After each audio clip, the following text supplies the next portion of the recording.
Shoot.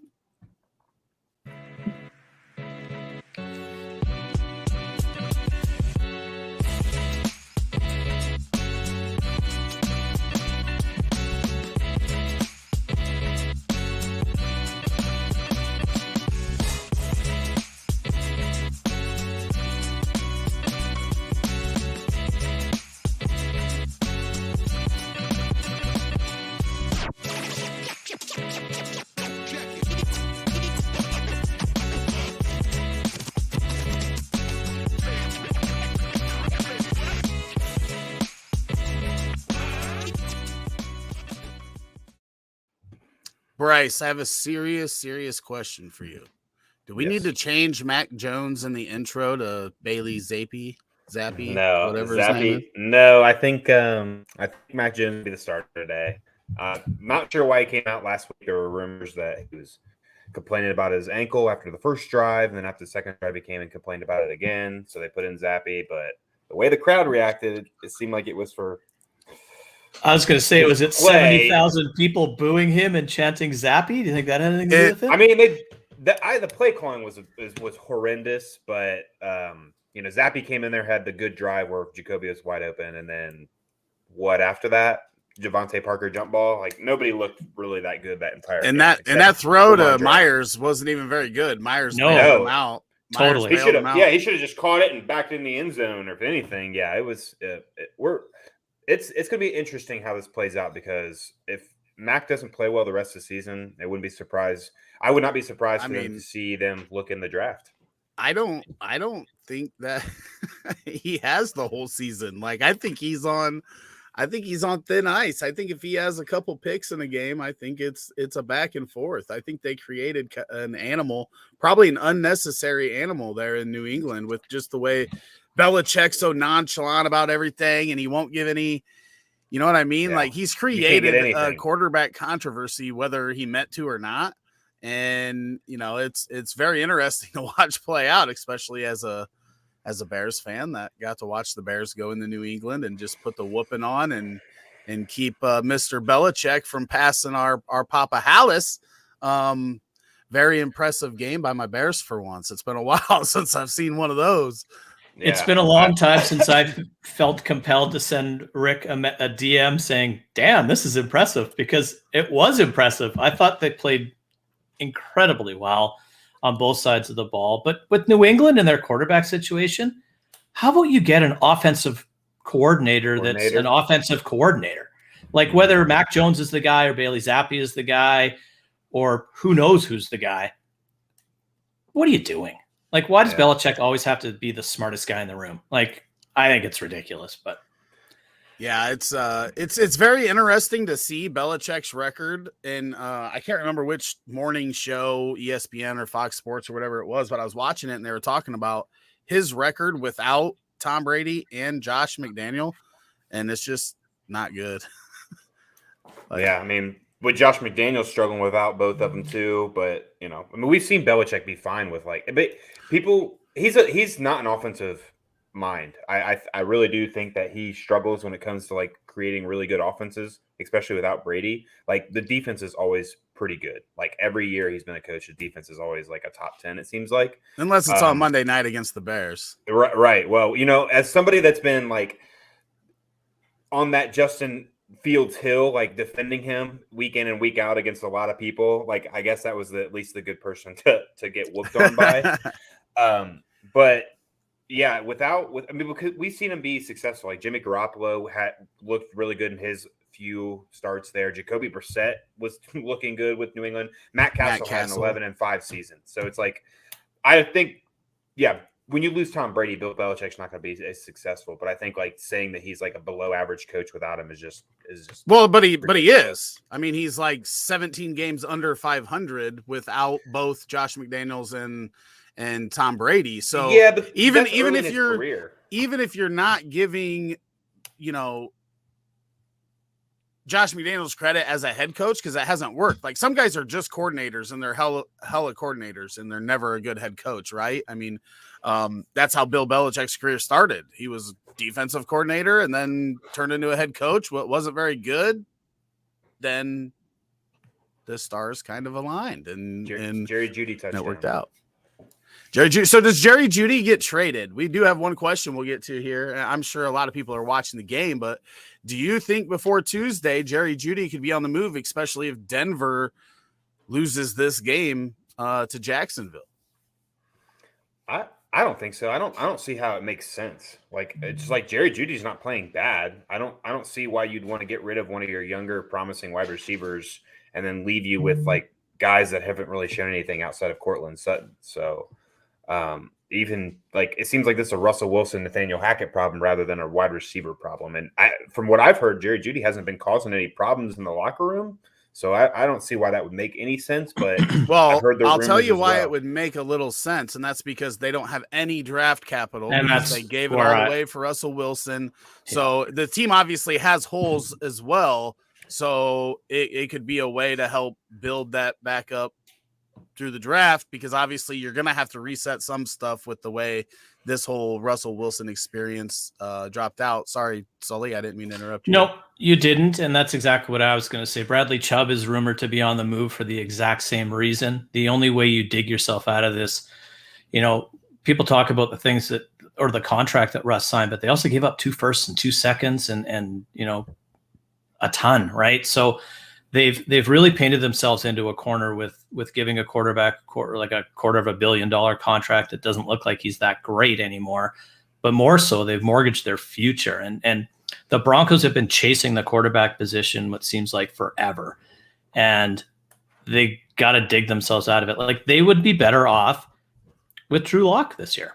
As ridiculous as that sounds, if like they're 2-5, what are they, 1-6 with Drew Lock? Like, and they have all their picks and all that money. So I think they have to think about it and consider it. I think there's other wide receivers out there on the market, though, that are probably more affordable for teams like Green Bay and the Rams. Like Brandon Cooks comes to mind, like much more affordable in terms of, well, I guess Judy's still cheap. Maybe it's not a money thing, but from an acquisition cost, I would think you would have to trade more to acquire Jerry Jeudy from Denver than you would Brandon Cooks from Houston. So, but I could absolutely see him move. And Jerry Jeudy is going to be up for contract here. Very year soon. Or this year. So, yeah, soon. So that's the other thing, is that whoever does trade for him is probably going to have to extend him to make that worth it, unless they just happen to be, one of the few teams that are legitimately good, right? But those teams aren't really looking for a wide receiver, because that's your Buffalo Bills, who's they're pretty good at wide receiver. Right. Your Kansas City Chiefs, who just went and got one. And Dallas, the Philly. Dallas could be. Dallas the Packers, of course, should go get one. Yeah. I hope they don't, but they should. Right, but when you look past those, when I think of the NFL right now, and the good teams, like the really legit teams, those are the only 3 that I think of. I don't know that Dallas fits in there. Green Bay doesn't fit in there right now. They're just Giants should probably try to get one, shouldn't they? Yeah, Giants should definitely be in the market for one. And maybe even the Bengals are in the market. It depends on if you think that Chase is going to be back within 4 weeks and he stayed off IR.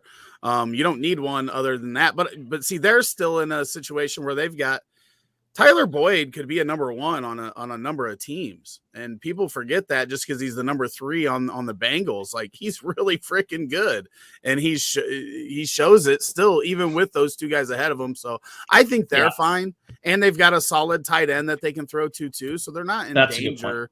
But if Chase was out for the rest of the year, then you could see them in play for one, because they do like spreading it around and making they've got a mismatch on the field every time they snap the ball when they have those 3 receivers and Hayden Hurst on the field. Like, you can't match up against those 4 players. And then you've got Mixon out of the backfield. It's just, they're rich when it comes to the talent on the offensive side. So yeah, that's fair. They can withstand it, but the Bears are always in the market too. We're rolling out Equanimeous St. Brown as our number 2 wide receiver. That's never a good position to be in. I just don't see you guys as a buying team, right? Well, if it's a wide receiver that they have under contract through 2023, I could see them make the move, right? Because if you don't get the one you want in the draft, there's not a lot of free agent wide receivers that are going to be available, and not any top tier ones. So if you got to get them in a trade, then you got to go get them because you miss a couple guys depending. Right now, 80% of the league has no idea if they're going to have an early pick or a late pick in the draft because everybody's 3 and 4 right now, and you've got a couple teams above and a couple teams below, and it's just those 25 teams in the middle. I read earlier this week if the Panthers beat Atlanta today, they move up 16 spots in the draft. Yeah, like right now it's because they'll be leading the division all of a sudden. There's so much parity in the NFL right now, and it's all tight with 25 teams, and then you've got a couple really bad ones and a couple really good ones, and that's about it. But Marco waiting for us this morning says, good morning. Hope everyone is doing well. Got Thielen, Cooks, Reynolds, Wandale, McKenzie, Thornton, Goodwin, start 4, half PPR. Thielen and Cooks are in there. If Cooks goes. He's expected to play, though, right? I think so, yeah. I probably go Thielen, Cooks, Wandale. I mean, for me, it's easily Goodwin for the 4th if Lockett was also out. If DK and Lockett were out, then I think Goodwin's the one you go to because he's already getting targets, and with both of those guys out, he'd probably be really heavily involved. It's tough because that one's later today, I believe. Yeah. I think Thielen's a lock. I think Cooks, if he plays, is a lock. Reynolds isn't iffy. I really like the target share Wandale's getting, so I'm going to put him in there as well. And then the rest is just gut feel. And I showed you with my Romeo Dobbs gut feel last week how good I am at that. So to me, I don't know. I agree on the Seattle situation. If DK and or Lockett are out, I'm going to go with Goodwin. But I don't know that. But if you make your pick between Goodwin and McKenzie, you're insured because McKenzie plays tonight. So I have a feeling he bounces back. So that would probably be where I go with my 4th. I'll wait out the Seattle situation. And if I don't have a good feeling about Goodwin, I'll just pivot to McKenzie. Yeah, I'm going to go Thielen, Cooks, Wandale, and Marquise Goodwin. I think that no matter what, I don't think DK Metcalf's going to be playing today. I think they're just kind of like one of those things where they're trying to make the other team game plan for him. So if he does somehow play, I'll probably just throw in McKenzie as well. I don't trust any Patriot wide receiver out of. I'm really. It sounds like McKenzie. Yeah, I'm hoping he bounces back. He had a really rough couple of games, but you're not wrong. I think it sounds like DK has a better chance of playing than Lockett right now. Really? Like Lockett's a game time decision, and DK's expected to play. So it's a mess. Wow, DK Metcalf plays. That's nice. But he could just be, like to your point, Bryce, out there so you don't cover somebody else. Like I can't imagine he's much more than a red zone guy today, but that might be enough. I don't know. Yeah, I think those first 3 are really, really easy, right? Reynolds would be easy if everybody was out for Detroit, but if you're not missing St. Brown, then I don't trust any other pass options other than Hawkinson. Should be a lot of points there, though, in that one, don't you think? Yeah, should be. I think it's got one of the higher expected totals on the week. The weird thing with Detroit, and I don't know if it was just a game-specific thing, but Khalif Raymond was getting the most targets when Amon-Ra went out, and Reynolds was almost invisible. And that's why it kind of worries me. Right. Like, it's not a safe situation there by any means. I might, if Goodwin isn't a good option because, both of those receivers go in Seattle, I think he's a fine start if one of them are out. I might go Thornton over McKenzie, though, just because they're actively trying to get him involved. He's on the field a lot. He's like, we talked about this earlier in the year, right? Devin Duvernay just has so many different ways that he can score the ball. Thornton's kind of that way. They're using him running it. They're using him, on short quick pass plays, just trying to get him in open field because he's got burner. I might go there. That fourth one's tough though. There's a lot of stuff that could change depending on people being in, out, or if we, even if Metcalf and Lockett are in, but we hear both of them are like limited, then he's a great option. So it's probably going to be Goodwin. I would assume. You're probably right. Russ has torpedoed the Broncos for the next 3 seasons with his contract and lost a picks in his trade deal. Now the Broncos have to have a fire sale to try and restock the cupboard. Yep, that's exactly what we were talking about. The one good thing they have going for them is ownership that doesn't care about money. So they can eat some stuff along the way. Bengals do need another wide receiver that isn't special teams player. Only Higgins and Boyd are the only startable wide receivers on offense. From a fantasy standpoint, but they don't need more than the 2 wide receivers and Hayden Hurst from an actual football perspective, right? Like they'll be fine in that offense. We don't see all 3 typically go off at the same time, right? It's a lot of times it's Chase and Higgins, and a lot of times it seems like it's Chase and Boyd, and it's just which 2 is it going to be that week? Really interesting to see what it does to T. Higgins, though. He's not that great without I just don't see – I see teams doubling the hell out of him. He's great when he's that 1-2 punch, but we'll see. I think Mixon gets a big lift in that. Yeah, probably, absolutely. But if it's only 4 weeks, like you don't have to go out and make a drastic move for 4 weeks. You don't. That, and the Bengals might have the just best, to be wasted after. Yeah, and the Bengals might have the best Mike Thomas in the NFL right now. I mean, he's pretty much the only one. Yeah. What's up, fellas? Good stuff as always. Muth or Hurst in full PPR this week. I also will be playing Deontay Johnson. I honestly feel safer playing Hurst. You got Joe Burrow. You're missing one of the target leaders. I just feel like he's going to get a bump in this offense with Chase out. I don't think it's all going to go to Higgins and Boyd. What are you thinking there, Sully? I'm agreeing with you. I think that, look at what's been happening with both those guys on the field. Hurst has still been getting looks and some pretty good ones. So I'd really like to stay away from the Steelers as much as possible against the Eagles today. I don't want to stack the Steelers against the Eagles by any means. So probably really hard to get away from Deontay Johnson for 99% of the people that roster him. But if you have a pivot away from Freiermuth, I would take it and go with Hurst. Bryce? I'm going to stick with Pat Freiermuth. I mean, he had 9 targets last week. He's a little inconsistent, but aren't all tight ends. But it just seems like he's getting a decent amount of targets in a lot of the games. The game before that, he played the Bills and only had that whole offense looked horrible against them.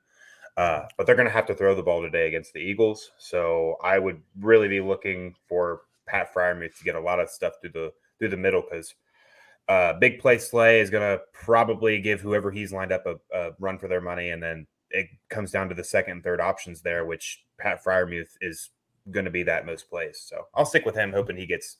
I think he had knowing 6 I think of those, he gets more targets. I think he had 6 of those 9 targets on the final drive, but there could be the same situation this week, right? Where it's just it might be garbage time in the third quarter. Yeah, it could be garbage time in the first quarter. Yeah, I don't want any of the Steelers with the rookie quarterback going out against that freaking defense. That Phillies defense is legit, especially if Quinn plays. Yeah, I mean, I'm sure they have a handful of plays that they'll throw him out there, just try to get pressure. You know, that guy went from not being doubled anytime because Khalil Mack was on the opposite side of him to being doubled all the time, and now he gets to go to Philly where he will probably be doubled half the time. Right in the middle. He should eat in that defense for sure.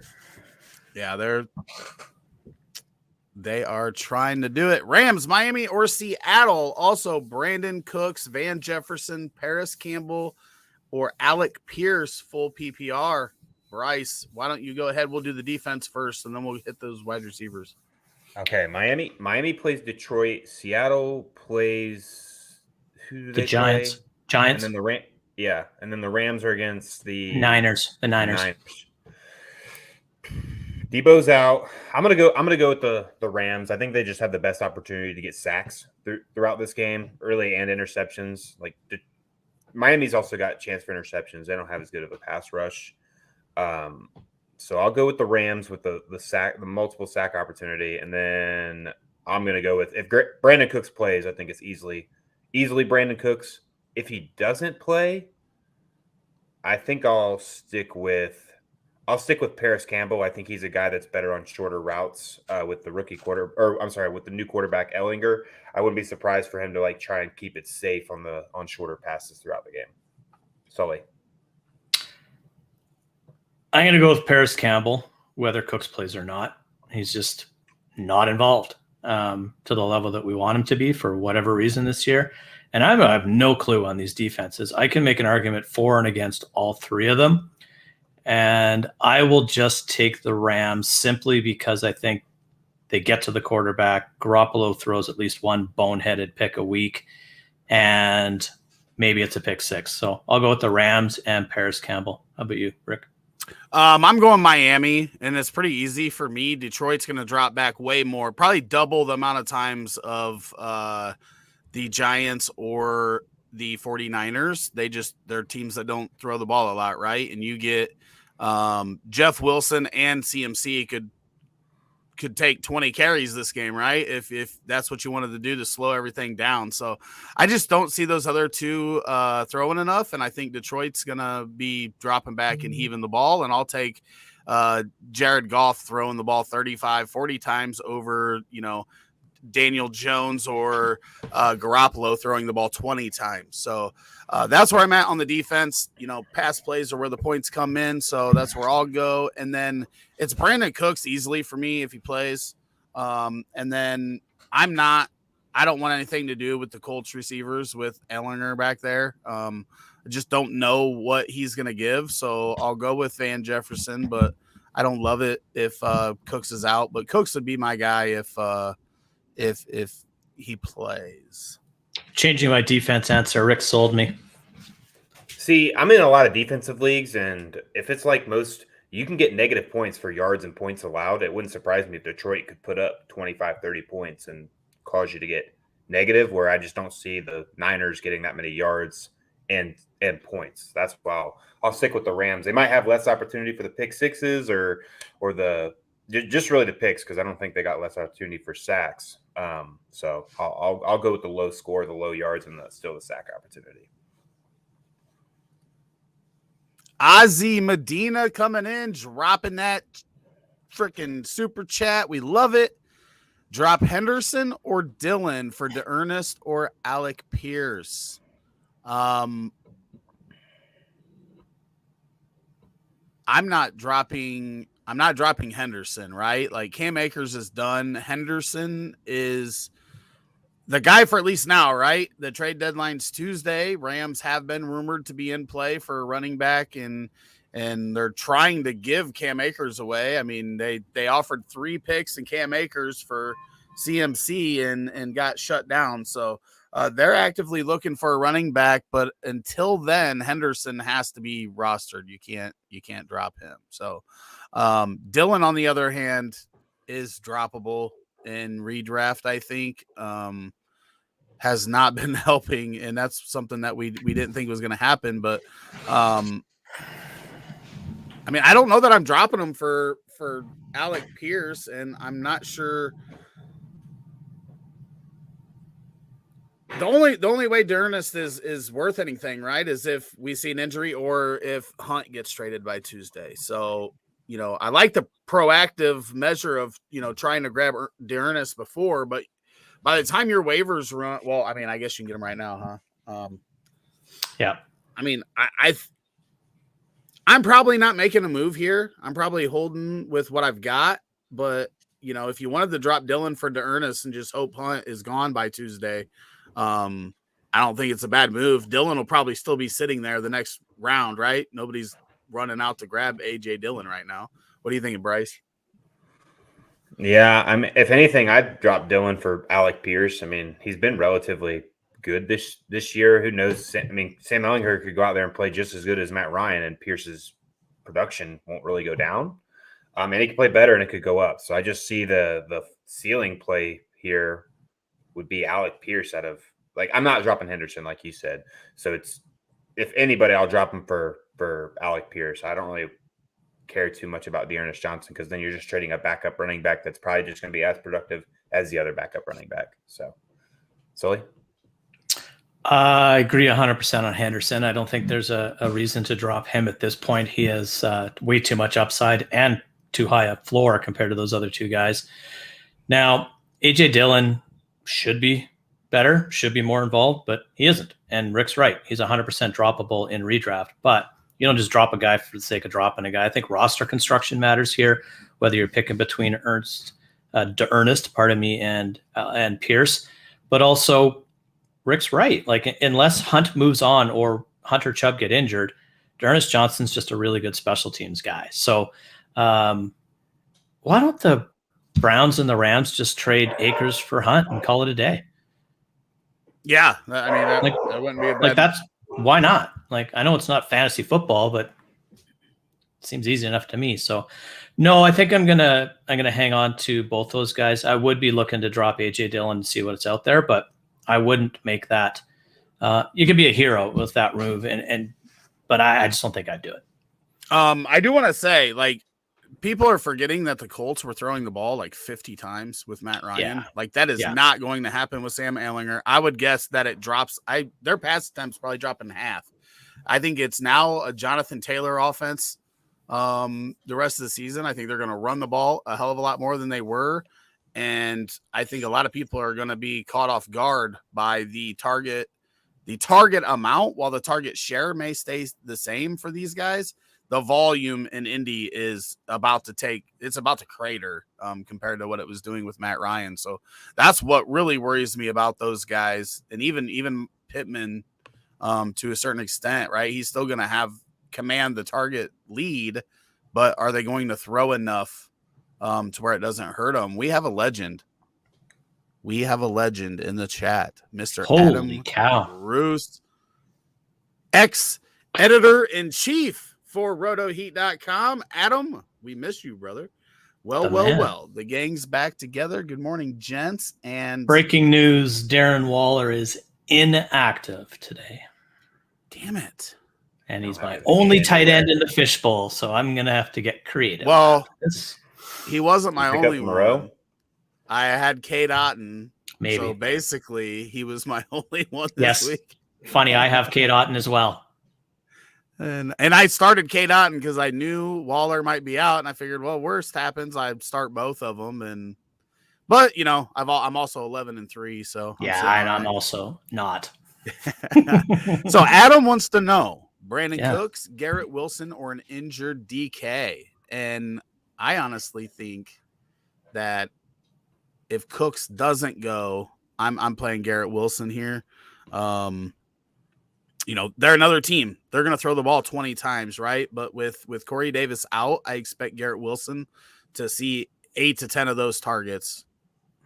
And I'll take that. It'll probably be an Elijah Moore week, though, right? Like, he'll have like, I think it's gonna be a little bit of both for sure. But you know, those two are gonna command the target share there, and we just don't know what to expect out of DK if he plays. Like, I thought he was gonna be out I thought he was an IR candidate after I seen the injury. There was talk he was gonna be out for the year. Yeah, so him a week later, like, it's one of those ones that's more of a gut feeling. Like, I don't have any you know, inside sources, as some would try to say they have, but I don't trust it. I don't know why, but that injury I just don't trust. I don't trust that coach either. Yeah. So that's where I'm at. Bryce, what are you thinking? I'm gonna look. What's Brandon Cooks' injury? It's a make-believe wrist injury. Gotcha. Make-believe wrist. I think they're trying to trade him, so they kept him out of practice and put him in bubble wrap, but he might have to go because it looks like Nico Collins is out. So that helps Brandon Cooks. That helps Brandon Cooks a lot because they were actually pretty close in target share. I think Garrett Wilson's the lock here out of these three guys, with the only one being fully healthy. And then if Cooks and DK both go, obviously I'm probably going to go with Cooks. I don't like this DK stuff either. I don't understand why he's just not labeled as out to make sure he's good for next week. So I'll go with Cooks because I think if he's healthy and on the field, he'll have a higher snap count than DK Metcalf. Sully. I'm just seeing a comment that made me chuckle. I'll show it in just a second. I think that DK has to be on your bench. You can't trust him. The only thing he might do is catch you a touchdown, which might be the difference, but I'm not going to go into my week that way.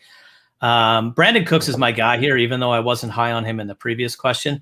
I think the Jets are a lot of run the ball as best as they can and a ton of Ty Johnson, Michael Carter this week.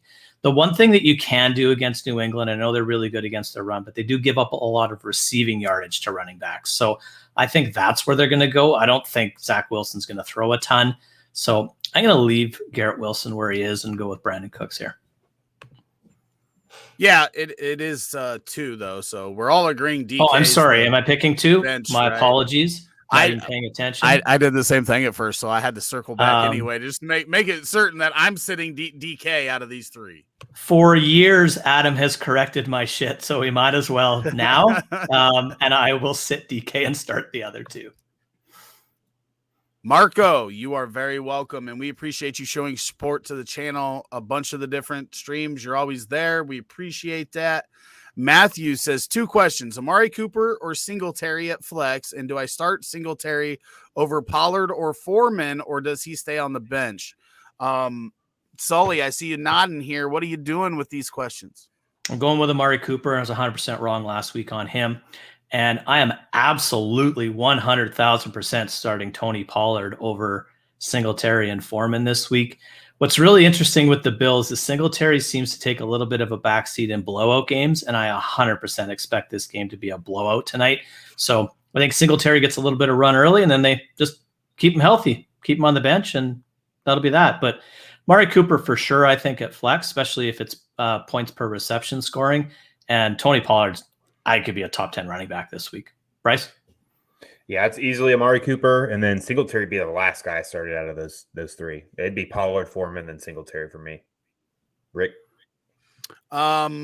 It's Amari Cooper for sure at the flex. And then I would go Pollard, Singletary, Foreman, just because even Singletary could get 2 touchdowns in the first quarter, right, in that offense. So there's just a lot more touchdown upside for Singletary to have a big day than, Foreman could run for 110 yards, but that could literally be his 11 points and not have any receptions or anything. So definitely the best runner out of this group, right? Like if I was just looking for an NFL running back, Foreman would be the one that I started out of those 3. But when it comes to fantasy, Pollard's going to get carries. He's not going to get the Zeke workload, right? He's not going to get that. But he's going to be involved in the pass game as well. And that's what I like about him is we know he's going to get some targets. He's going to get the majority of the carries. But it's just not going to be a 20 carry game for Pollard, most likely. Craig says no costumes. I'd unsubscribe if Sully wasn't on here. Halloween creeped up on me. We talked about it a month ago, and then I forgot, didn't get a costume. And then I looked last night, and all the good ones were gone. So I did almost get a Mario costume last night. Oh, just to come on here and mock Mr. Mario over here. that talks shit every offseason in our Grand Prix. I'm tanking on purpose. And he's Mario, and his team just sucks every year. You're tanking every year. No, I didn't. You've been in a forever rebuild since we got done drafting. No, I now have way more draft capital. I gave away all my old players. I've got young players. He's in such a sell that somebody sent me a trade offer last night, and I was looking at their team to look how to counter, and I was like, "Oh, DeAndre Hopkins. I'd like to take DeAndre Hopkins." So I messaged Bryce just because he's the one selling all the time. Like, hey, can I get Hopkins? He's like, he's not even on my team. I'm like, well, you can have Odell. He is available. But yeah, I almost got the Mario costume. Just come on here and act like a doofus and make fun of Bryce. And we play each other this week, and you're saying this shit. And I'm gonna beat you with this trash. Well, that's fine. I've got everybody on bye and hey, and you know what? Somebody has your first pick, so I'll take that dub. That's fine. I'm 3-4, and I'm 1 point behind the lead scorer. I was the leading scorer up until last week. I can't win when I score 145, but when I score 118, I can. It like makes zero sense. Anyway, I got Kenny Pickett and Malik Willis playing today. Craig, we apologize. It was pretty entertaining last year. You trying to keep that stupid Ditka mustache on through the whole show, Right. and me being hungover as half dead through that one. So that was an interesting show last year. I was also a little hungover. I remember. And you were Lion guy, right? Yeah, that was good. Let's start one running back in PPR. Ramondre Stevenson or Michael Carter, and I already know where this answer is going. So Sully. 100% Ramondre Stevenson for me. Bryce? Yep, it's Ramondre Stevenson. Easy. Speaking of Ramondre, has your redemption I gave you been fulfilled yet? No, it's unfulfilled, and they sent me an email saying they don't know if they're going to be able to do it. Would you like a replacement? And I put sure, but I said it has to be a Patriot rookie, please. If not, I'll wait. So I put that attached to it. You're gonna get that Bailey Zappi. I'll take that. I'll take Thornton. If they somehow have a Jacoby Meyer rookie card, I'll take that. So yeah, I still have 4 Justin Fields that haven't been redeemed yet. So that's always fun. Price of those are going to go up, brother. Ramondre Stevenson. I mean, if the prices of those go up, I'll make a little bit of money because I kind of got a few. Hey, I mean, we'll see how it goes. You know, I might move some of them. I've got some. My Prism collection's going pretty good. You have any NT?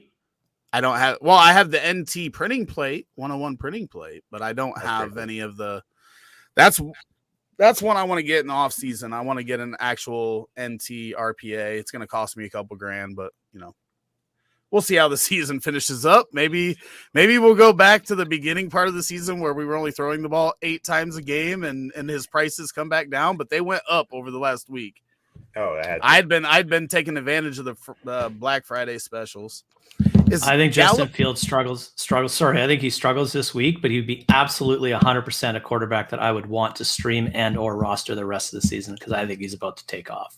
Personally. Yeah, he may struggle from the NFL sense today, but he's gonna continue running, right? So you've got a nice solid floor because his floor today is probably 60 rushing yards, right? As long as he doesn't get killed, that's my only concern. Yeah, as long as injury could definitely happen. Micah Parsons is very scary, but is Gallup a good play this week with Debo being out? Standard scoring league, and if not, Renfro or Wan'Dale Robinson. Sully, what do you think here? Well, man, I really was hoping that Michael Gallup with Dak coming back would have put up some decent numbers, and Dak didn't even look at him last week, so I'm not sure what's going on there. I think I'm just going to I'm going to migrate to targets here, and Wan'Dale Robinson just keeps getting targeted a ton in that offense. They clearly trust him. Renfro gets a bump up with Waller being out, but he's been a little bit banged up with a hip injury. Gallup's been a bit of a ghost. I'm going to go with Wan'Dale Robinson here. Bryce? Yeah, I'm going Wan'Dale Robinson kind of easily. I mean, I think he easily demands more targets than both of these guys, if not both of them combined. So, Wan'Dale for me. Rick? I'm going Gallup. I'm playing Gallup. That was Dak's, first game back. They didn't throw a whole lot. Gallup still had a solid target share. It just didn't come to fruition. But they just didn't throw the ball a lot last week. I think Jalen Johnson is going to be on CeeDee Lamb as much as possible. And that's going to make them need to lean on secondary passing options when they do throw the ball. And I think this game's going to be closer than the spread. While I don't think the Bears are the better team or going to win, they do keep the games close. I think they've only missed the spread in one game, and that was the Packers game where you could argue Justin Fields had a touchdown that they didn't give him. So that's how close the Bears games have been. So I think they're going to have to throw the ball throughout the game. And I think with missing Zeke, you're not going to be able to just run Pollard as much as you were running before while Zeke was in there. Right. So I'll go Gallup. I just think he's the best wide receiver and in the best offense out of these three. Selfish question. Do you like Mooney this week? No. I don't like the Bears pass game. It's going to be spread out. I think the running backs are going to be more involved in the pass game this week. If you're making a good game plan against the Cowboys, Diggs is going to be on Mooney, right? Like you would be stupid not to just have Diggs shadow Mooney. Just wherever Mooney goes, put Diggs on him, and then make Equinemius St. Brown or Harry or Pettis beat you. It's not good for Mooney right now because he's legitimately the only receiving option that you need to worry about in that offense. And you eliminate him and make these second tier, third tier wide receivers beat you. It makes it real tough on Mooney. He needs help. He needs help there as much as Fields needs help, right? Good call. Bruce says, appreciate you, gents. Not a problem. And he said that he's always down to correct you.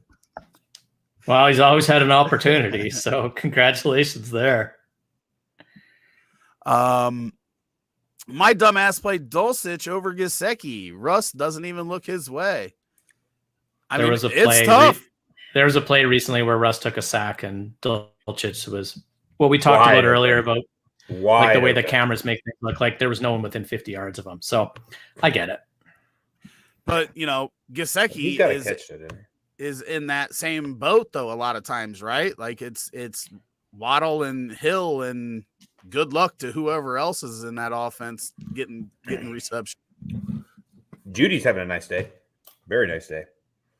Danny D, need a QB full PPR. Daniel Jones, Malik Willis, Andy Dalton, PJ Walker, 1 QB league. This isn't even a question. It's Daniel Jones, and I won't accept any other answer.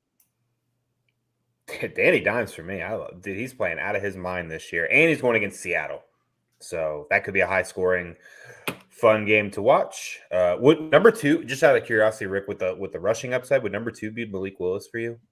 Yeah. All right. I was just curious. I got him starting at a couple of spots today. Sully? Daniel Jones. I don't know how you get away from him right now. My number 2 would be Andy Dalton, going up against the Raiders that have given up top 5 quarterback performances to everyone this season. It would have been. And there's going to be points scored, and I think there's going to be a ton. I don't know a whole heck a lot about Malik Willis other than I didn't really like what I saw coming out. And when he got thrown to the Wolves against the Bills, which is really not a fair thing to say, he looked horrific. But he had no reps, and it was the Bills. So Willis could run for 80 yards today and be the answer here. But that's why I would have him second. And PJ Walker, nobody gives up more points to wide receivers than Atlanta does. So, and he gets DJ Moore going. Who knows? But you got to go with Daniel Jones here. I don't even think it's close. Problem is PJ Walker is an XFL quarterback, not an NFL quarterback, and I don't care what he looked NFL last week. Shit. I mean, you're not wrong. But I would start a CFL quarterback if I thought he was going to get me points. I don't give a shit where he used to play. Yeah, I just don't. I'm not confident that PJ Walker is going to get you points on a week in and week out basis, no matter who the matchup is. You know what I mean? Like, I wouldn't invest in it. I don't trust PJ Walker. Whereas I trust, Malik Willis is going to get running yards. Like, we're also facing Houston, who gives up more rushing yards than anybody in the league, and I don't think that is bad for Malik Willis as well as Mr. Henry. I think it depends on how many plays they run, but you're not wrong. Like, Derrick Henry's going to run the ball 30 times today. But Daniel Jones is the easy answer, I think, for 100%. all of us. And he's running the ball. He's playing better quarterback than he's ever played before. Trust in Dable, coach of the year so far. Easy. I'm easily on D Jones there.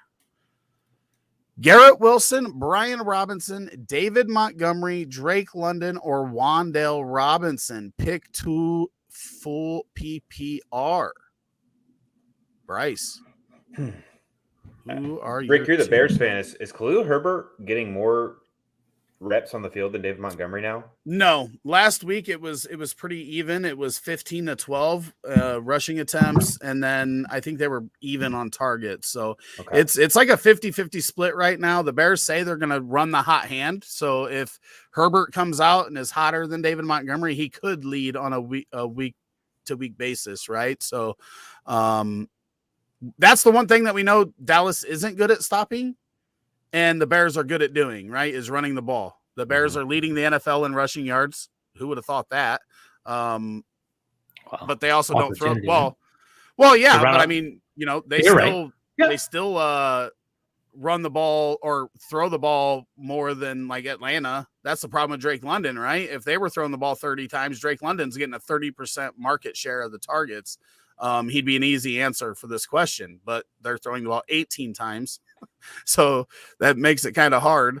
He threw 13 passes last week, and they were down by 3 scores the majority of the game. Yeah, that makes it real tough to play any receiving options in the Atlanta pass game. I think I go with Garrett Wilson here. I think I go Garrett Wilson and David Montgomery. Montgomery's going to get you 15 to 18 carries, probably a couple catches. So I think that's where I go. I could understand going Brian Robinson and David Montgomery and just, getting those 30 carries from the 2 running backs. If you want to play it safe, but I just think Garrett Wilson's ceiling, he could have 10 targets and, get into the end zone a couple times. So I'll take a little bit of the safeness of Montgomery and the upside of Wilson for my 2. Bryce, who you going with? I hate the matchup for Garrett Wilson today. So I'll go David Montgomery and Wan'Dale Robinson. I would imagine New England has to take him away. There's not really any other big threats in that receiving game. And Zach Wilson's not really a mobile quarterback. That's why they always struggle against mobile quarterbacks. I think with being able to keep Zach Wilson in the pocket, they'll be able to shut Garrett Wilson down pretty easily, is what I predict. So I'll go Montgomery and Wan'Dale Robinson. I think they're both safe picks with multiple touchdown upside each. So, Sully? Wan'Dale for me, for sure. Rick, who's the better pass catching back in Chicago? Is it Herbert or Montgomery? I think they're pretty even. Herbert's just got more speed, more shiftiness. So after the catch, he's probably a little bit better. But yeah, there's not a huge difference between the 2. I think anytime you can play a floor play that's also a ceiling play, it makes sense. And I think that's what David Montgomery is here. To your point, he gets 15 to 18 touches. His floor is relatively safe, but he can score. He can catch a pass. He can break one. Garrett Wilson's iffy. Brian Robinson, nice story. Not even close to the best back on his own team. Drake London doesn't get targets. So I'm going to go with Wan'Dale Robinson and David Montgomery here pretty easily. I mean, I disagree. I think we forget that Brian Robinson came back and ran the ball 46 days after being shot multiple times in the leg. And he's a great story, and I hope he does well. But just because you get shot doesn't make you better than the guy beside you in the backfield. Gibson looks way better and is way better. I'm saying that he doesn't look as good as he is because he got shot twice. Totally. And maybe he's in a dynasty situation, situation, hang on to him. But in a redraft situation where you need to win, I think he needs to stay on your bench, good story or not. Gibson's just not a good running back. He's a good receiver. That's what I think they need one. He's being used better. He looks way better right now. Like if they want to win a football game, they need to play him way more than they are. I'm in not my humble sure. opinion. Yeah, I appreciate this. I don't think this is a. We answered his question. He was the Daniel Jones, Malik Willis, Andy Dalton. Yeah. Well, right, but I don't know why these say $1. It's not popping up as a super chat. I don't know what that is, but thank you if you donated $1. There's no. And they're blue. So I'm not. Yeah, that's what I'm saying. I don't know if he's just saying $1 or. But why would they be blue? Appreciate it either way. Maybe it's different way to donate or something. Oh yeah, I see what you're saying. Yeah. Well, thank you. I appreciate that. We appreciate that, Danny. G Money says Rodgers, Goff, or Dalton. I think this is fairly easy, and I want to see what your thoughts are before I say. This is Goff for me. Man, this is easily Goff. He's got everyone back now this week. That Swift is back. Amon-Ra St. Brown wasn't even concussed last week, but he had to stay off due to the situations that happened earlier this season. Rodgers looks bad. Dalton doesn't have all his weapons. This is Goff for me. Sully. I struggle here, and it's not the struggle I would have thought I would have had. I'm struggling between Goff and Dalton here. I'm going to lean Andy Dalton. And if this is a 1 QB redraft league, you can drop Aaron Rodgers. Rick? This is easily Goff for me. It's I don't know how it's not even easily. a question. Because he hasn't struggled all year when he's had all his weapons. I mean, he's only had one really bad game, and that's against New England. Yeah, with a limited Amon-Ra, no Swift. He's playing out of his mind. He's playing like Jameis Winston did when he had his 30 for 30 year. That's a fair comparison. But Andy Dalton is going up against the gift that never stops giving. It's the Raiders. Like, look at what quarterbacks have done against that team all year long. And their defense stinks. And you look at what he had to do. Who the heck did they play last week or whatever it was, where he threw? It was the Bengals game, or maybe it wasn't the Bengals. He threw the 2 pick sixes, but he also threw 4 touchdowns and threw for 300 and whatever yards. He's going to have to do that again today. So I have no problem with going Jared Goff here, but I think it's a heck of a lot closer than you guys are making it out to seem. It sure as shit isn't Aaron Rodgers. I've seen enough Andy Dalton. $5 bet? I can't. Because I'd be cursing myself. But fair enough. I've got Dalton going in a couple of spots. What'd you say? I said I've got 50 on that one. I've seen enough Andy Dalton to know he could be done. You haven't seen enough Jared Goff? Jared Goff has put up points before. Jared Goff couldn't hold the football to save his life last week. So if Miami gets a pass rush, we'll see what happens. No, but there's zero risk of Goff losing his job in the middle of this game. That's true. There's not zero risk of Dalton losing his job to Jameis Winston in this game. That's a valid point, but if Dalton loses his job, he's gonna lose it to Taysom Hill, not Jameis Winston. Sorry, we're gonna point back to this. George Cook, if you're watching, Dolchik just got 2 catches in a row for like 40 yards total. He just got you like a touchdown, pretty much. If you think about it, really. Go George! Go George! When you complain about stuff, it comes to fruition. Did you ever think you would have that list of 3 quarterbacks though, and not pick Aaron Rodgers? Yeah, that's nuts. Well, no, because I have him in maybe Grand after Prix. Devontae Smith. Yeah, I have him in Grand Prix, and you have Goff, don't you? I have Goff, and I have Daniel Jones, and Aaron Rodgers is the guy sitting on my bench. I started Goff over Russell Wilson today, but that's not exactly a bold move. Looking good for you. He didn't have any touchdowns. Jerry Jeudy's touchdown was a rushing touchdown. Devonta Smith or Tyler Boyd full PPR? Bryce. I knew you didn't want this question to come to you. Yeah. I could tell right away. You're like, I don't know. I don't know who to pick. Holy crap.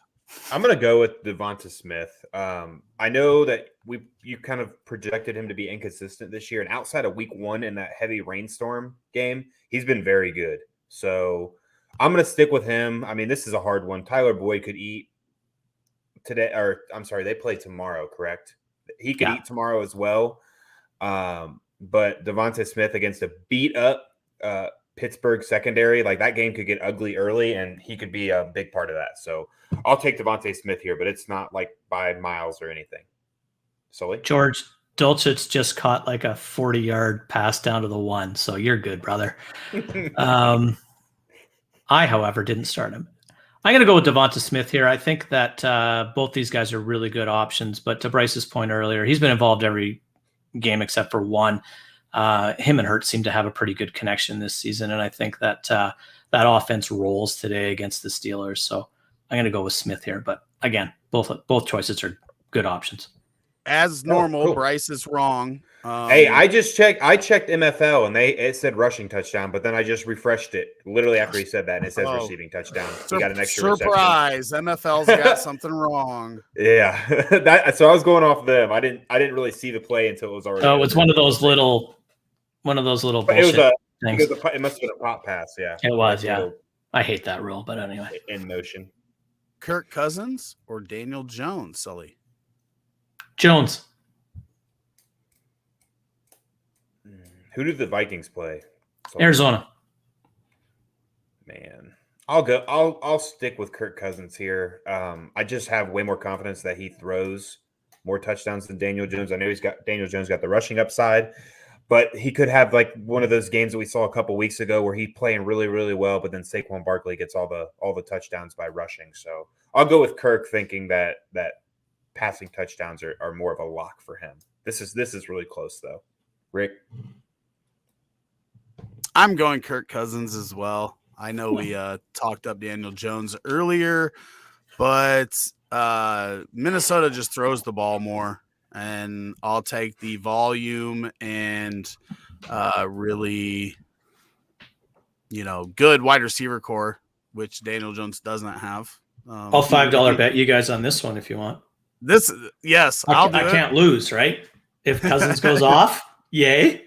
If Jones is better, yay. Well, if Cousins goes off, it could because they're trailing. Why would you say that? Why do you say hurtful shit? Like, why would you say that? Because it hurts. I really don't stings like you, and it doesn't sting me. I'll let you guys. Bryce is chickening out. I don't want to. I got 2 leagues I'm competing in, and I got Kirk in one and Daniel Jones in the other. So I really don't. So you can't do it, right? I get it. You know what? Fine. All right. You know what? I'll just be in it. It's only $5.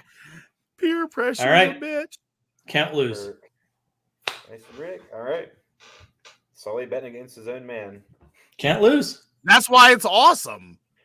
I think you can.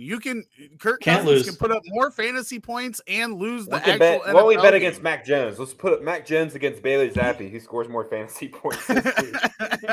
I still think that's a 50-50. It is. That's sad, but it is. Jeff is back. Hey, Jeff. Good morning, gentlemen. Damian Pierce or Jonathan Okay, Jeff. He didn't even get through the question. we need to settle down here. It's Jonathan Taylor. Nobody here is. I mean, if anybody here tells you to start Damian Pierce over Jonathan Taylor, I'm going to immediately kick them out of the stream and never let them come back. Is anybody saying Damian Pierce over Jonathan Taylor? Hey, heck no. No way. I sure as hell want to, but I'm not going to. So we'll get that one out. I'm starting Saquon and ETN in the flex, so I need Pierce or Taylor for running back 2. It's Jonathan Taylor, right? He is still the best back. If this is a redraft league, you need to make a trade for sure, and improve at another position. Dynasty, you don't. I would have started Pierce over ETN myself, but it is what it is. I wouldn't. ETN's just been he's got like 13 points right now. So just wait. So. Damian Pierce, I do think, is the third option or the fourth option out of your running backs here, personally. But here's the thing, right? Here's what's going to happen in Indianapolis. They were throwing the ball 45, 50 times every week with Matt Ryan. That did not work. They benched Matt Ryan. They bring in Ellinger, and they're going to need to protect him. And how do you protect your young quarterback? You run the ball. And they are going to get back to being a run-first offense with Sam Ellinger.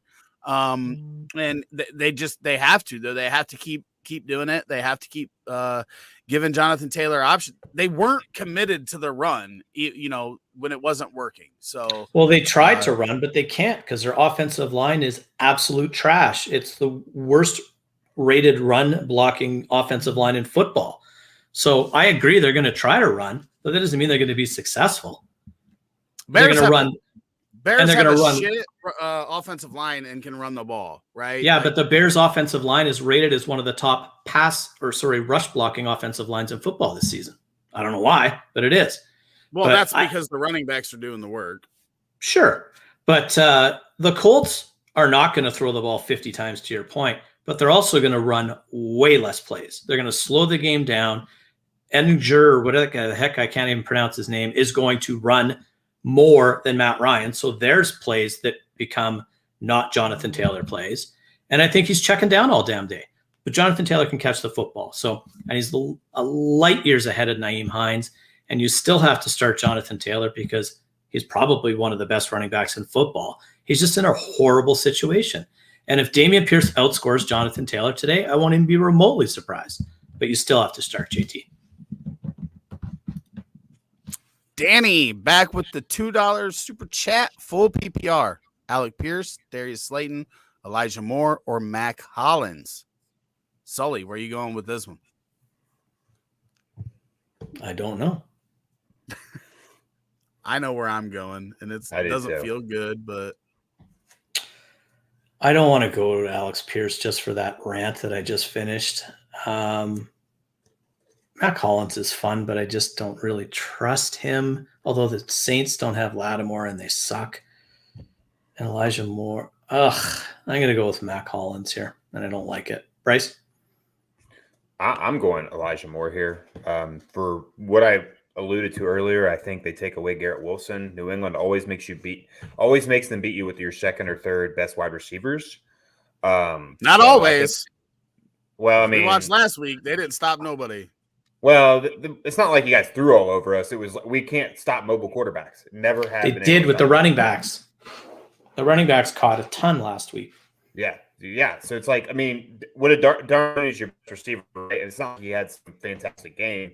It's just saying he's not the game breaker. You're gonna have to beat him with other people in the pass game outside of your number one receiver. Elijah Moore is outside the number one receiver, I would say, for the Jets. So I expect him to have the best opportunity to put up points out of these guys. Rick? Darius Slayton, and that's pretty easy for me. We know that target tree is very truncated there between Wan'Dale Robinson and Darius Slayton. Darius Slayton seems to be more of the touchdown threat in that receiving game. I don't love it. I don't love any of these options. I mean, Elijah Moore is scary, right? Because, he's getting thrust in there because Corey Davis is hurt, but this is a guy that just made a burner account a week and a half ago to bitch about his NFL team and was a healthy scratch a week ago. So how involved he's going to be, I think, is a very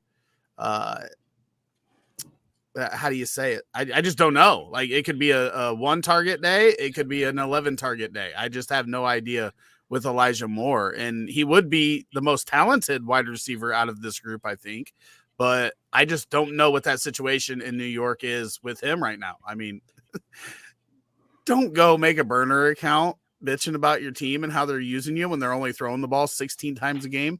That's the other part, right? They're not trying to throw the ball either. They're trying to run the ball as much as possible.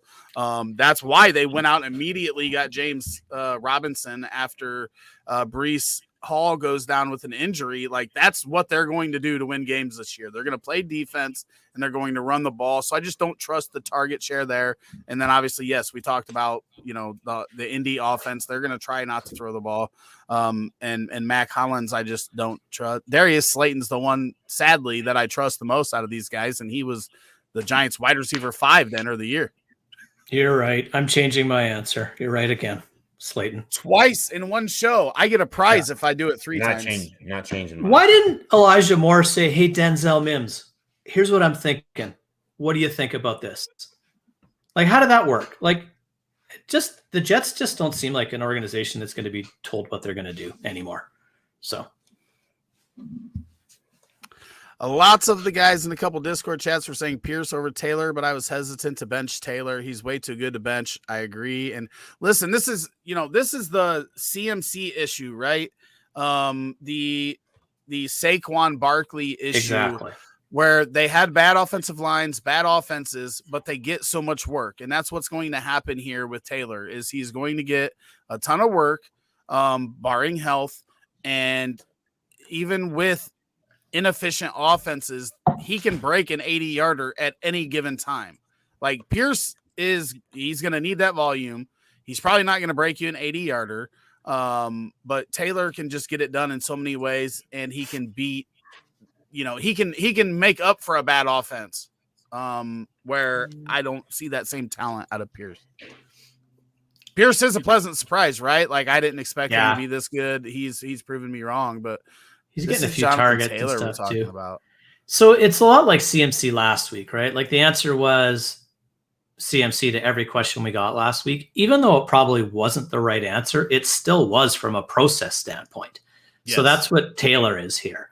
And I'm not going to say anything ill will about anybody else's Discord or streams, because we shit on the guys early in the season that were telling everybody to start Rashad Penny, and he ran for like 850 yards and 17 touchdowns. So anything can happen and anything will happen in this, but process is what I try to trust. And as much as I said, I think Pierce could outscore Taylor this week, you can't not start Jonathan Taylor.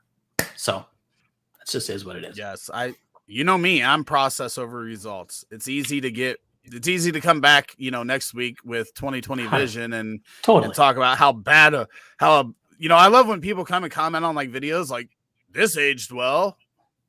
Yeah, like beat it. Just because somebody doesn't, right? If let's see, who's the number one start this week, right? Like Tony Pollard, right? Could go out there and bust this week. It doesn't mean that he was a bad start on Sunday. Right. That's the disconnect that a lot of people have with fantasy football. It's like, I tell people in poker, if you play aces and they get cracked, it doesn't mean that you don't play them the next time. Great point. Just lost Chase. I have Stevenson, Mixon, Walker, Amon-Ra, Olave. Do I trade Walker, McLaurin, Singletary for Adams and Najee? Hell no. Do I trade Walker and McLaurin for Adams and Najee? I do. No way. Why? Why? Because you get maybe the top 3 wide receiver, and as much as I like Walker, Najee could be just as good the rest of the season as Walker. Come on. You don't even believe that. Najee's behind that line this year. Why would he even be close to Walker the rest of the season? Do you think Seattle's going to remain this good on offense the rest of the season? Because I don't. They're going to run the hell out of the ball the rest of the season. As long as Walker doesn't break down, he's going to be They top have been 5 since running Pete back. Carroll's been a coach. I mean, it doesn't matter who's back there. They're going to run the football. I also don't trade it. I'll hold on to Walker, McLaurin. I feel very comfortable keeping Amon-Ra, Olave, and then McLaurin, I guess, as your wide receivers with Stevenson, Mixon, and Walker. See, that's the problem is you're saying, I guess McLaurin. I just feel like if you get Adams, that's easy start. You're set, and you're getting 2 starters, and you're probably only starting one of the guys out of the other 3. I think this is a nearsighted situation. I guess your record could be dependent on this, but like then when Chase comes back, does that mean you have to sit one of either Amon-Ra or Olave? Then I think like after Chase gets back, you weakened your roster. Where I think you're giving up. I think, go ahead. Sorry. No, I think it improves your roster until Chase comes back, and then I think your roster then decreases of what it would have been before the trade. It could all be record dependent, I think. See, I disagree. I highly disagree because I don't think Najee and Walker are that different going forward. Light years different this year. I think this year they are a lot different. Like that run game for the Steelers is irrelevant. I don't think Najee gets 100 rushing yards a game. I'd much rather run out Stevenson, Mixon, and have Adams, Chase, Amon-Ra, and Olave as my flex. I don't think Adams out producing any of those guys significantly? No. I don't think he is. Oh, I bet he does the rest of the season. I bet Walker crushes the rest of the season when I'm compared to Najee. I think so too. I just think I have more flexibility in my roster, especially when Chase comes back with this construction. And McLaurin with Heineke is a totally different wide receiver. And I'm not going to say he's great, but he's a heck of a lot more startable with Taylor Heineke than he is like he was last year. Right. So he's a what the heck flex at least most weeks. But I think Najee's in for a really rough ride the rest of this year, and that Steelers team isn't good. And that doesn't mean that Najee isn't good, but I think you give up a really, really solid running back for a really, really solid wide receiver, but I don't think you gain anything. And who are you going to want to have? Where are you going to want to have depth in your roster more so towards the end of the season? I think you want it at running back. That's why I don't do this. I still think you're good enough with Stevenson, Mixon, and Najee, and your wide receivers are just disgusting. That's another concern for me is Stevenson. Like it wouldn't surprise me if for some reason they just started getting Damian Harris more involved when he shouldn't. Oh, I'm not worried about it at all. I haven't been worried about that one. New England's been doing that. New England's been doing that. I mean, Damian Harris didn't get hurt; he'd still be involved. Like Stevenson's just way better all around. Than Harris. He is. You got a good team either way. Belichick. He'll put it somewhere. Yeah, there. I'm taking Adams Najee pretty easily here. In this, I just feel like it makes your entire starting lineup far better. Should we rest the season bet this, Bryce? We could. Different. What would we do? Adams, Walker versus Najee, and Adams versus. No, do them both. Do the Walker McLaurin versus the Najee Adams. Good. I'll do it. So will I. All right. I'll do it. Let me get on here. What do I pick? Slayton or Josh Reynolds? I think we're all going to be in agreement on this one, but this is for Rod WB over there on YouTube. He's been showing up every Sunday as well. We appreciate you. Even, you know what? I just want to tell everybody we really appreciate you. There's football going on right now, and the fact that you guys tune in. We obviously see a pretty big discrepancy from when there's London games going on in our stream count and everything. So we appreciate you guys to come out even when the games are on. But Sully, who are you going with here, Slayton or Josh Reynolds? I was hoping somebody else would answer first. I think I'm going Slayton. I was just about to say, I think I will go Slayton based on all the things you rolled out earlier. And Reynolds was just so inconsistent without anyone else in that offense last week. So yeah, I'll go Slayton. Bryce? Yeah, I'm going Slayton as well. All right, Roz back with the second one. Need 2 in full PPR. Wandale, Rondale, London, Van, Jefferson, Mooney, Deontay. Sully, we're making you go first on this one because you made us go first on the last one. Okay. Not going London because unfortunately they just don't throw the football. Rondale's not playing in the slot like he should. He might this week, but I'm not going to go there. I won't go Mooney because of what you said earlier. I'm going to go Wandale and Deontay. And Deontay is one of those guys that's going to get targets, and I can't sit him, even in a bad situation. He probably gets Slay all day today, but still, I love the target involvement Wandale Robinson has, and I'll go with him and Deontay. Bryce? Yeah, I'll go Wandale for volume. Same for both of them, Wandale and Deontay, for volume purposes. Deontay is one of the best route runners in the league. It's just he's inconsistent when it comes to catching the ball. So I'll take the volume with those two. Rick? Yeah, I'm with you guys. I'm Wandale and Deontay here as well. Would you go Rondale or Mooney if you had to? I would go Mooney, but I don't love it. Okay. I might have that decision to make, so I thought I'd ask. I would go Mooney just because, he could catch right that now. 50-yard touchdown, right? And we haven't seen that out of Rondale. Hopefully that Arizona offense continues to improve, right? With Hopkins back, because they haven't been what we expected them to be. And I really do hope that offense starts picking up. It is funny to see that Green Bay may be interested in AJ Green. Like they're finally going to make a wide receiver move, and they look at the guy that's like 5 years 30. past his. Why don't they just bring back Jordy? Why don't they just bring back Jordy Nelson? Right. Like, he's the oldest active wide receiver in the NFL right now. And the one thing I seen was a meme, and it said the 2015 Green Bay Packers are interested in AJ Green. Right. JK Eats says he's 3 and 4, so that's the Adams trade. I couldn't fault you for going for it with that record. Thank you guys for the rapid news of Darren Waller. Picked up Juan Johnson. Now let's hope he plays. Also, pairing Darius Slayton with Danny Dimes. I like, whether we like the talent of Wandale Robinson or Darius Slayton right now, they are the two trusted receivers of Danny Dimes. Maybe some David Sills here and there. Some tight end play, which with Bellinger out, who knows what's going to happen there. Hudson, maybe. Yeah, Hudson. Then there's the other. I can't remember the other guy. Yeah, and the other guy.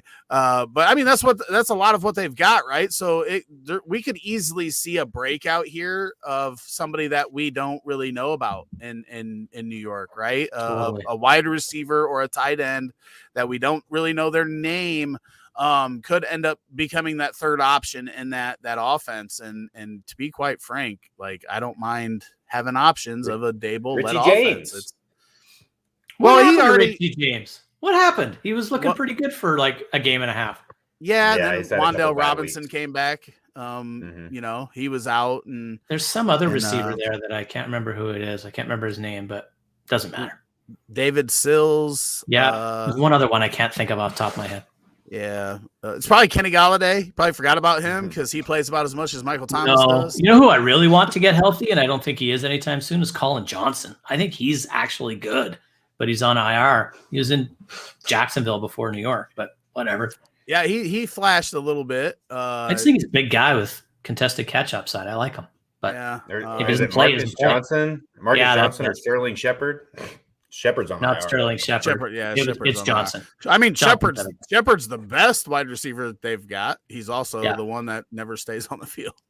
Yeah, poor guy. Well, I mean, they've got a lot that never stay on the field. And they might have the best injured wide receivers in the league. Right? Yes, sir. Appreciate the feedback. Y'all always give. Love how y'all break it down versus just giving picks. Yeah, I mean, context matters with a lot of this stuff, right? A lot of stuff could change the way we think. So not only do we want to give you an answer, but if some variable comes in, we hope to give enough knowledge to pivot if you find out that this player is going to be in or out, or quarterback switch or whatever. Listen, we tell everybody we like to think we know a lot about fantasy football, but the truth is we don't know half of what we think we know. Any given Sunday, right? That's the saying. We never know what's going to happen, but having the most educated information going into it, we feel is the best process. And as we've mentioned a couple times, process over results, because if you do the right thing, the majority of the time, it'll all come out ahead. Unless you're me in Grand Prix. Hey, I just looked at my fishbowl roster because I have Darren Waller's my only tight end. And there's Logan Thomas sitting in there available for me. So thank you very much. I'll take you. And I just ended my carrying of shitbag Cam Akers all season. So bye-bye, Cam. Would you? I couldn't drop him until Tuesday. I can't do it in any spot that I have him to. I gotta wait till Tuesday and see if he gets traded before. I guarantee you, what's the best landing spot for him? Because now that I just dropped him, he's going there. Well, anywhere but I think the Rams is better because they're done, right? And I don't know. I don't know about the Dolphins.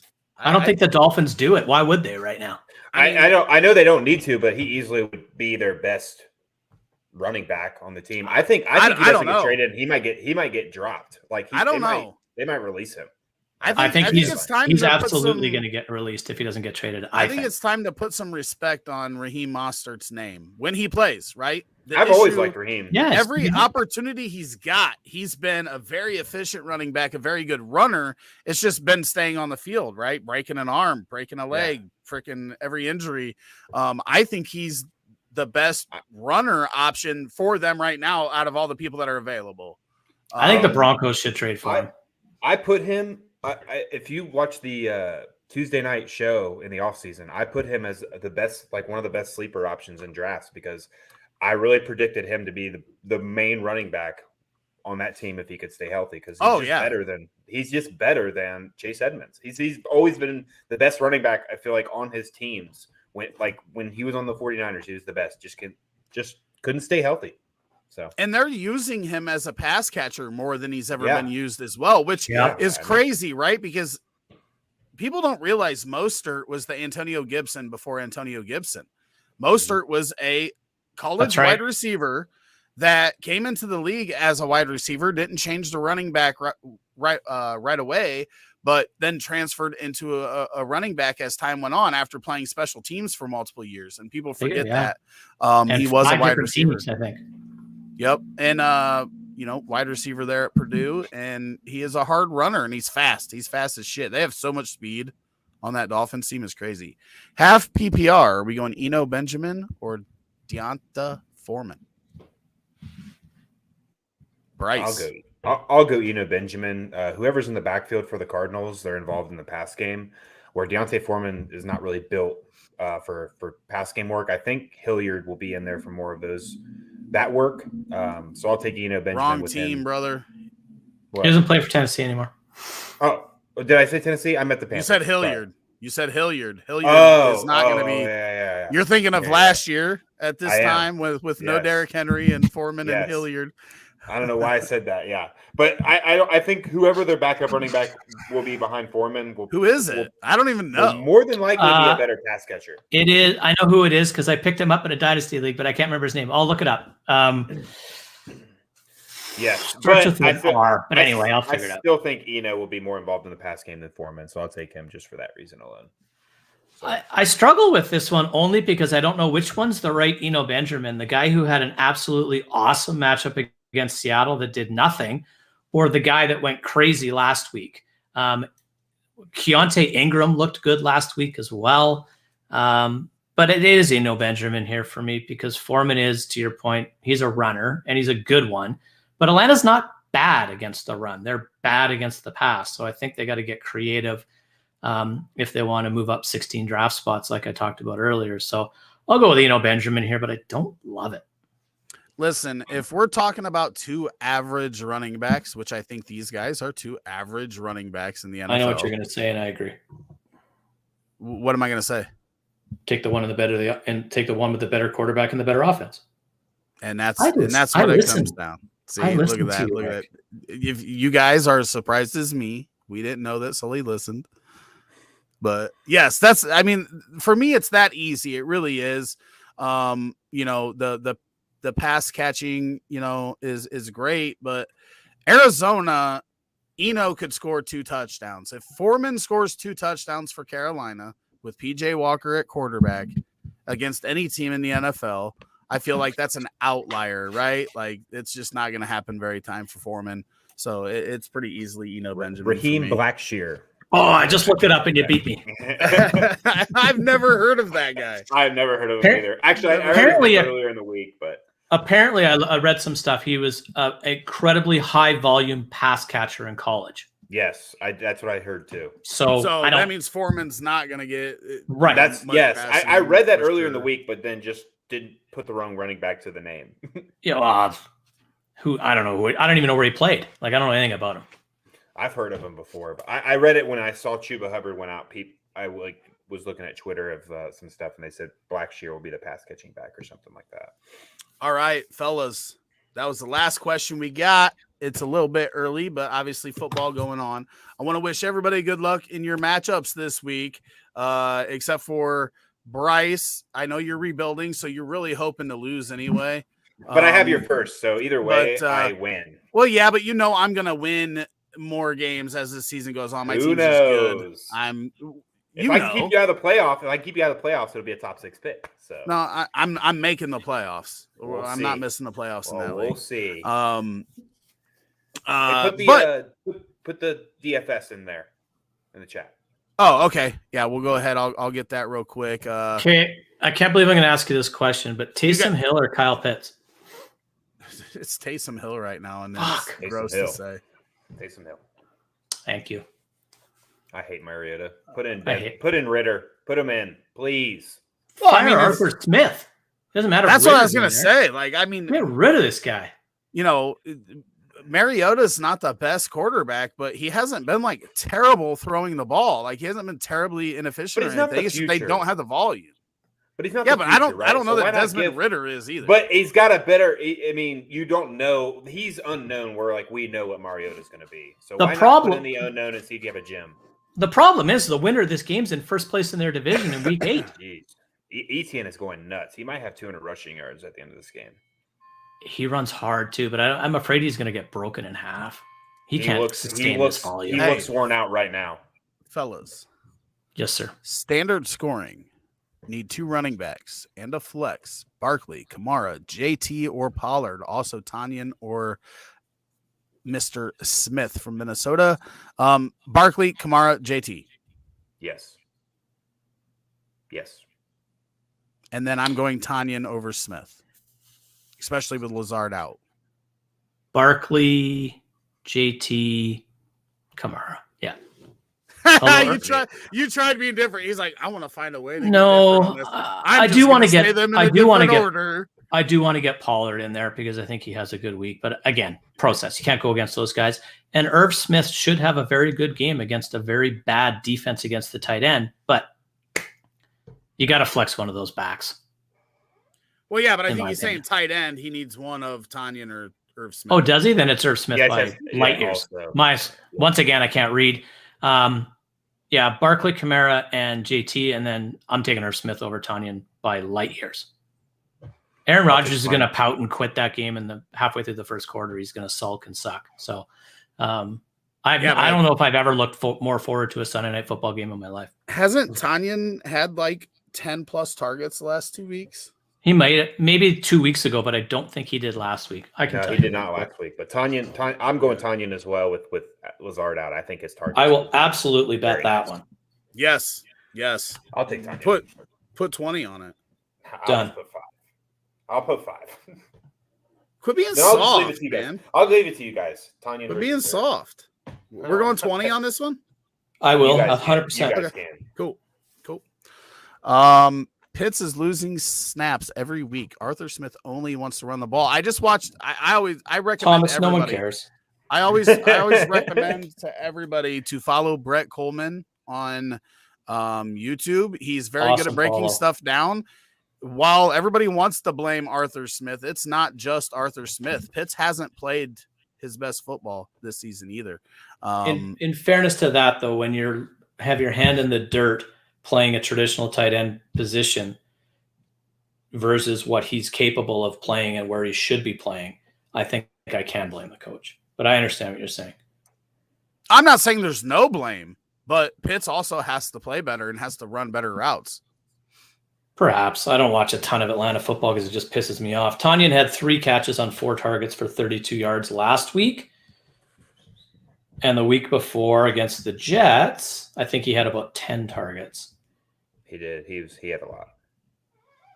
Yeah, and those were with Lazard. He had 10 catches on 12 targets for 90 yards. So he's just the most trusted receiving option. Second most, but with Lazard out. With Aaron Jones is still the primary target in that offense. But I'm talking about receivers, tight ends. I wasn't factoring in the running back. So I'll agree. Yeah. Aaron Jones, yes, but yeah, that's why I'll take that. But you guys, any last minute conversating pieces here? I really want the Jags to pull this out so Hackett gets canned. That's my only thought process. He might. And happy Halloween to everybody. I haven't even looked. Okay, so we got a 14-10 game. Jags have the ball with 10 minutes to go. ETN, 140 rushing yards. He's been a way better runner than I thought. Yeah, I didn't think he'd be able to do that at this between the level. backs. I will admit taking the L on that one. Christian Kirk's really shit the bed since like week 3, huh? Yeah. Really, the wide receivers. The only pass catcher and same with is Ingram. Evan Ingram's been solid, like week to week. He's been great. He's been consistent, very consistent. And all he's been missing is the touchdown, and he got one today. Yeah. Who's the wide receiver that? He should have had 2. Yeah, the wide receiver. Jones, that's the guy. Zay kind of fell off too, right? I mean, it's really everybody. None of their wide receivers have had like a big week. They're just running the ball. They're a bunch of wide receiver 2 and 3s. That's all it is. And they're throwing the ball enough, right? He's thrown the ball 28 times, but he just hit Marvin Jones straight in the helmet, like went right through his hands, hit him in the face. Marvin Jones, dropped it. Yeah, it was a rocket. It was a rocket, but so we've got Jerry Jeudy, 6 of 7 for 62 yards and a touchdown. So that's Sutton nice. Do anything today? Sutton has 1 catch for 13 yards on 3 targets. I traded a first for him this year. It's killing and me. Our buddy that was worried about Greg Dulcich, that's worked out pretty good. 4 for 87. Yeah, and he almost scored. He got tackled at the 1. So yeah, that's nice. I would like to see the Jaguars win too, but it does look like they're 4th and 15 on the 48. They just kicked. Did they? Yeah. 8 minutes left. But yeah, good luck to everybody except for Bryce and Grand Prix. I do need to get to 500 and that one still. It's still crazy to me that I'm 0-7. So if I beat you, I'm talking still crazy. Well, I mean, literally. I don't want to hear the excuses. I'm talking shit. Well, no, I'm not making excuses, but there is a trend in that league of people putting up their best score of the year when they're facing me. Like, I was 45 points ahead of anybody in scoring. Well, I scored 118 last week, so Blake Willis is about to have a 40-pointer. I'm looking forward to the Bears upsetting the Cowboys and staying in the wild card race. and the Vikings and the Bears being the best 2 teams in their division. I love it. I see, typically I think that a bunch of shit gets spewed out of Sully's mouth, and he's on to something here. It's actually pretty true. There is a lot of shit that comes out of my mouth. Alicia Davis Rotner wants to know, start 2, full PPR, Alec Pierce, Robert Woods, or Algier. Thanks, guys. I think Algier's the lock of these 3. Yeah. Agree. We've already talked about their running game and how much they want to run the ball. And it's nice for him not to be against he started his career against some really good run defenses. So I think he's starting to kind of break out and as that schedule is eased. Probably Robert Woods, right? Like, he's the only receiving option really that Tennessee's got. I was going to say I can't start him with Malik Willis, but can I really start Pierce with Ellen? Right. I mean, that's whatever the hell his name is. Issue. And Pierce is probably the third option out of the wide receivers for the Colts, right? Because Campbell's been getting 10+ targets every week. Michael Pittman, we know, is the number 1. So Alec Pierce really comes in as number 3. I probably got to go Robert Woods here as probably the number 1 option in that pass offense. And then Algier with the volume at running back. Bryce, what are you thinking? Yeah, I'll go Robert Woods and Algier. Alec Pierce is also playing against the Texans today, and their secondary is pretty good. So that's the only good thing about it. Because teams run all day on them. They don't throw on them, right? I mean, Stingley Jr. is really good. Like, I feel like he's getting overlooked a lot because of the landing spot, but that is their best. That's the best part of their team is probably their entire team is their secondary. So Algier for sure. He's going to get 15 carries easy because that's just what happens there. And I guess it is Robert Woods, but just hope one of them scores and hope it's the guy you start and hope it's Robert Woods. All right. That is it for week 8. We will be back next Sunday at 10:30 a.m. Eastern. And if you're looking for some dynasty help, Tuesday nights at 8 p.m. Eastern, Bryce and Mr. Leone are there to help you. And then on Wednesday night at 9 p.m., we have the redraft show with Cody and Shane. So make sure you hit that subscribe, notification bell so you don't miss any of the live streams. We've got a lot of stuff, a lot of changes coming up. I'm excited for you guys to see them. But until next Sunday, we will see you later. Peace. See ya.